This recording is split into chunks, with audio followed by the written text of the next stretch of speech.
So my name is Andrew Bell. I'm an addictions counselor here at the HART Hub, and I support individuals who have mental health and addiction concerns. So my name's Baileigh Peacock. I am one of two substance youth health counselors here in the Mental Health Addictions Treatment Hub at Hamilton Urban Core.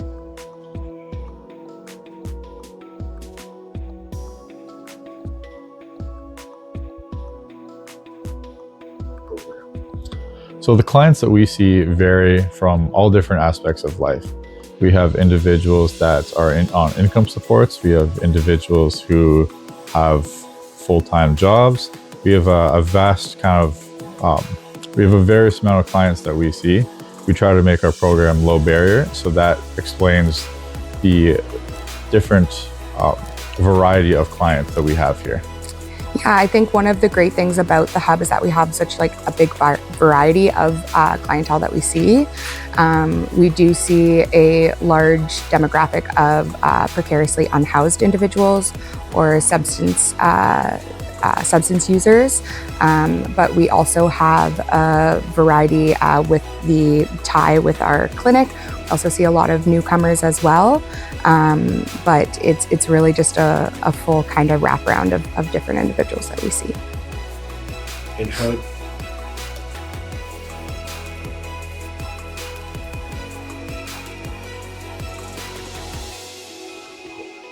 So there are a lot of ways that they can get in touch. Our program isn't something that is restrictive or something you have to register for. Someone can just drop in and say, hey, I'm looking to receive these services. We also receive referrals from other organizations such as CMHA, Deswada Disney, Desantra, and through Good Shepherd. So I think the first thing we do when they come in is we want to greet them with kindness. Say, hey, how are you? How are you doing today? What are some of the services you're looking for? So if this is a new client that has come in, we have them fill out an intake form. And on this intake form, it has an opportunity for them to tell us a little bit about themselves, some demographic questions, but it also has a list of the services that we provide. And they have the opportunity to check off these services. And then after we review the client intake form, we have an opportunity to match them up with the services that they're looking for. So really the first thing is when starting that dialogue is understanding that they're coming here for a reason. So being able to initiate that conversation to understand where they're coming from and what supports they're looking for. And then from there, we can set them up with the right services. So there's a few different ways. I would say that majority of the time we're seeing individuals just on a walk-in basis. And that was kind of the idea with the hub, is for it to be a really welcoming area for clients to just kind of drop in. So we see a lot just through a walk-in basis, but we also have a lot of partnerships with outside community agencies. So we have a lot of referrals. And we can be reached via email, through our website, and also on the phone as well.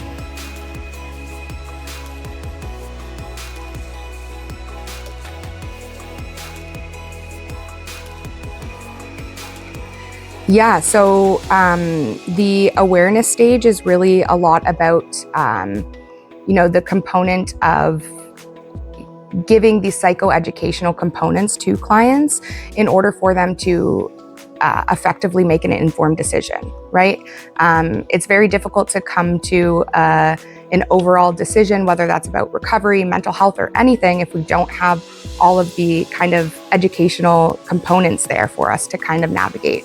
So the idea really is, in that awareness stage, is to build that awareness, to understand, what comes along with substance use, or what comes along when it comes to different aspects of what are risk factors, what are different recovery pathways. A lot of the time we know what addiction is, but we don't understand the full kind of concept and framework of what that looks like. I think the first part, a lot of the clients that come in here are in the pre-contemplation stage. And I think it is just through building rapport with the client that it allows us to have these conversations. For an example, if the client is not ready to change, no level of prodding is going to motivate them, but to be able to build rapport with a client, at a certain point they'll feel comfortable to disclose when they've had enough, when they're ready to make a change. So I think the first part is really just building rapport so the client feels comfortable to disclose that they're looking and interested in making a change. One of our programs called Seeds of Change is really aimed to support clients in that kind of process, right? So it's a 6-week group therapy that we run here at Hamilton Urban Core every week, every Wednesday from 1 to 3. And we also do it at a couple community agencies as well, like the Men's Cathedral. And we really kind of explore the early stages of substance use and what that looks like, right? It's through a blend of psychoeducation, open dialogue, group discussion, but a lot of those key components come down from that deepening of understanding surrounding what is addiction, what are the diverse, recovery pathways, what do those look like? And this program also offers the practical tools to kind of help with those urges and triggers and provides with clients almost with a coping toolkit in order for them to kind of come to an understanding, to really deepen their understanding about addiction, but also to really kind of have that honest reflection within themselves, to be able to, the first step is admitting, that support is needed or that there is a problem or a need for concern. And that's really the premise and idea of Seeds of Change, is to provide that educational component so clients can make that informed decision.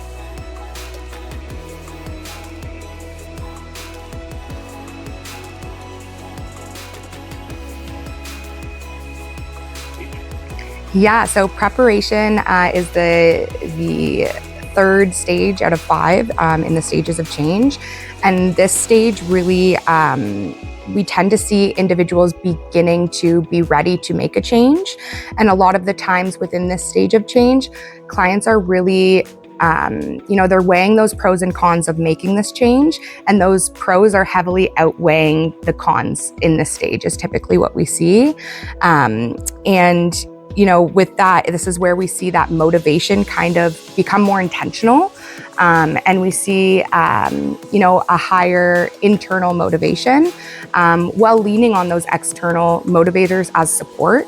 And we begin to see, one of the biggest indicators that we're maybe in the preparation stage is, we're gathering resources. We're finding out where we can get that support, while also maybe setting a plan in place of, hey, this is the date that I'm going to start my journey to recovery, or this is the date I'm going to step in and see an addictions counselor like myself or Andrew, to kind of give myself that ability to make that informed decision.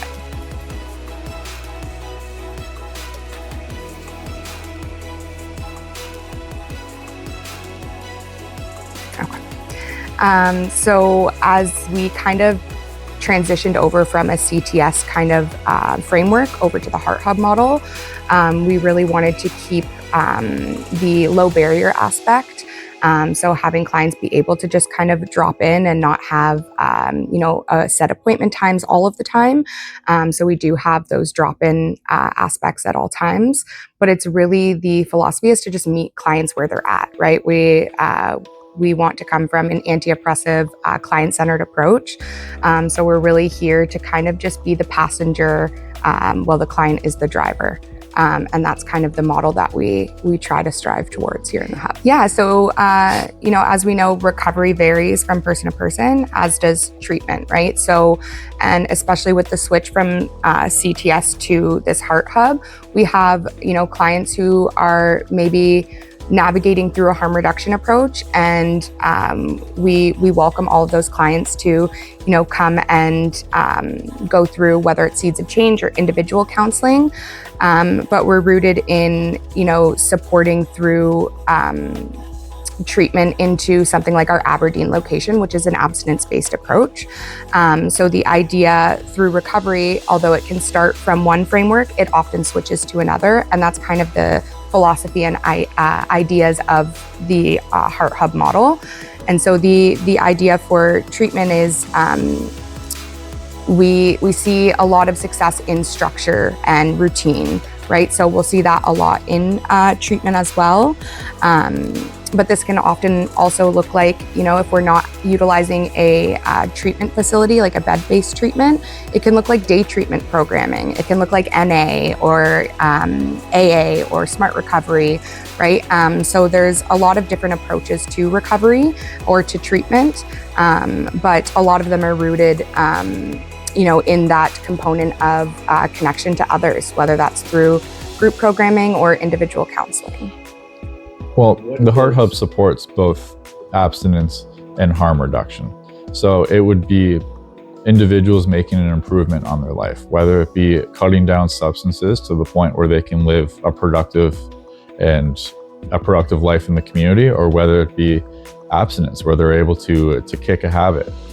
Success and kind of the end goal is really client driven, but the goal is that we have at HART Hub is for clients to leave this program better than they came in.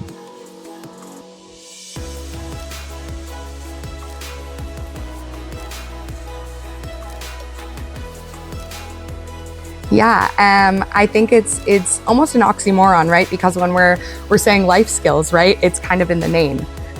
These are skills that are not just factors in recovery, but in overall life, right? These are skills that are going to build our, whether that's coping skills, therapeutic techniques, to kind of support through emotional regulation or through, just activities of daily living, right? These are rooted in, support in all aspects and not just from a point of view of recovery.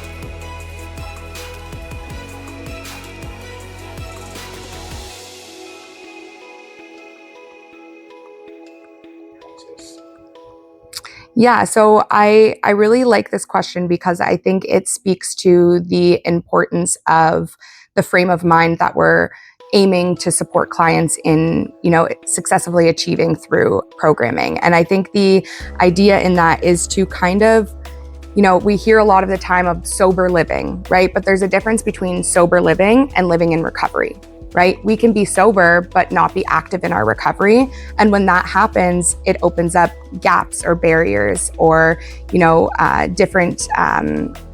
different issues that can kind of arise. And the idea is for clients to really, hone in on their journey to recovery and understand that recovery is a lifelong journey. And that, when we're reintegrating, maintaining supports, whether that's continuing to come see, myself or Andrew here at the Hub, or continuing to go to other support groups.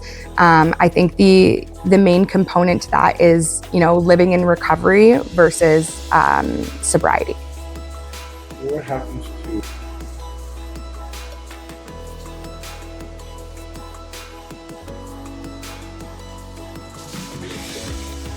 Yeah, so I think that, as I just kind of shared that, we know that recovery looks different to everyone. So success obviously does as well, right? So it aligns to each individual versus an overall, right? And I think that a lot of the time we can see success look like continued abstinence from substances, right? Or continued efforts to maintain recovery regardless of what framework we're working from. But it's that continued dedication to your recovery that's really the component of success.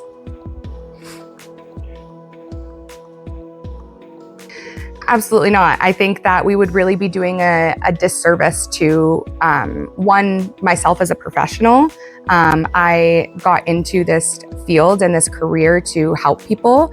And help isn't just, hey, here are the tools, go and do it, you're on your own. It's, hey, here are the tools, come and see me and let's talk about it. Let's continue to live in recovery, right? And so the idea is that, if clients successfully navigated through the Hub and their decision was to go to something like Aberdeen and they successfully completed that programming, then they would be connected with not only, supports here through the Hub, but also external community organizations that can help sustain their recovery and support them through that.